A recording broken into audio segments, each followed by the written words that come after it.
காலையில உங்க அம்மா என்ன பண்ணாங்க தெரியுமா? என்ன பண்ணாங்க? கறி குழம்பு வைக்கிறாங்க. சாம்பார் என்ன வச்சிட்டாங்களா என்ன? ஓ, அதுக்கு தான் மூஞ்சி தூக்கி வச்சுக்கிறியா? என்னெல்லாம் பேசினாங்கன்னு தெரியுமா உனக்கு? எங்க அம்மாவது பேசினாங்களே நினைச்சு சந்தோஷப்படு. நான்லாம் பாரு, நீ பேசினாதான் பேசுவனே. நீ பெத்து வச்சிருக்கிய 2 என்ன சுத்தமா மதிக்கவே மாட்டேந்துங்க. என்ன சொன்ன? அதானே, நீ ஏன் நான் பேசுறத மதிக்க மாட்டேற? நீ பெத்தது எப்படி என்ன மதிக்குங்க? நாளைக்கு நீ என்னோட இன்னொரு முகத்தை பாப்ப.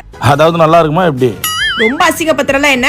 நான் எங்க அம்மா வீட்டுக்கு போறேன். அங்கதான் ஏசியே இல்ல, நைட் எப்படி தூங்குவ? அப்ப நீ என் சைடுல என்ன இருக்குன்னு பார்க்கவே மாட்டல்ல? உன் சைடுல என்ன இருக்குது?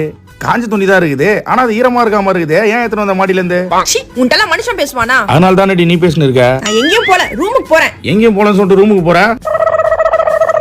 அவன் வேலையை காப்பாத்திக்கிறதுக்கு ராவம் போலமா கஷ்டப்பட்டுனுக்கிறான். வீட்டுக்கு வந்தாலே அவங்கள பத்தி இவளை பத்தி அவங்கன்னு மாத்தி மாத்தி கம்ப்ளைண்ட் வேற. இப்ப கலாச்சி விட்டதுக்கே ஒரு மாசம் நம்ம கிட்ட வரமாட்டான்.